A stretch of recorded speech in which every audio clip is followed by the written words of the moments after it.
జీడిబొట్లు పుంజుకిని సేతువాపెట్టలు జీడిబొట్లు సేతువాపెట్టలకి వేసి బయట కంట్రీస్లో ఎలాగైతే చేయిస్తారో కలర్ స్పెసిఫిక్ బ్రీడింగ్ చేయిస్తున్నాము. దీంట్లో ఏంటంటే మనం చూసారంటే పుంజు వచ్చేసి జీడిబొట్ల సేతువా పోలార్ టైప్ పుంజు అండి.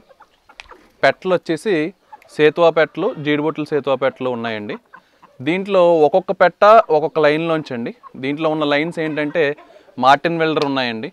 మార్టిన్ వెల్డర్ ఇంటూ ఇండియన్ పెట్టలు, అలాగే game fowl American game fowl క్రాస్లో వచ్చిన పెట్టలు, అలాగే బ్లాక్ నైట్ ఇంటూ వైట్ నైట్లో వచ్చిన పెట్టలు, కల్దిండి రామారావు గారు లైన్స్లో వచ్చిన సేతువా పెట్టలు, జంగారెడ్డిగూడెం అచ్యుతం గారు అంటే గుడివర్లం కృష్ణ గారి లైన్స్లో వచ్చిన సేతువా పెట్టలు, ఇవన్నిటినీ కూడా కలపడం జరుగుతుందండి.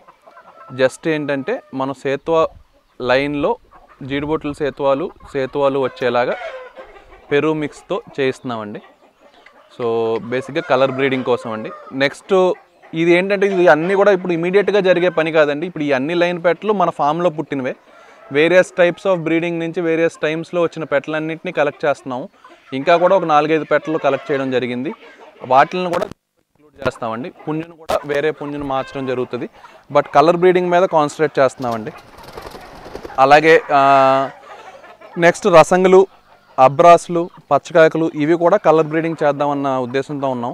దీంట్లో ఫ్రెండ్స్ మీరు అందరూ నోట్ చేయాల్సింది ఏంటంటే మన ఇండియన్ కండిషన్స్లో ఎప్పుడూ కూడా చాలామంది అంటే పాతకాలంలో చేసేవారు, బట్ ఇప్పుడు ఎవరూ చేయట్లేదండి. లైన్ మెయింటైన్ చేయడం అంటే సొంతంగా ఒక లైన్ తయారు చేయడం అన్నది, బ్రాండ్ తయారు చేయడం అన్నది ఎవరూ చేయట్లేదండి. దీంట్లో ఏంటంటే మనం ఎప్పుడూ కూడా ఒకే లైన్లోంచి మీరు ఫారిన్లో కానీ పెరు కానీ లేకపోతే ఫిలిప్పీన్స్ కానీ తైవాన్ కానీ ఎక్కడైనా చూసారంటే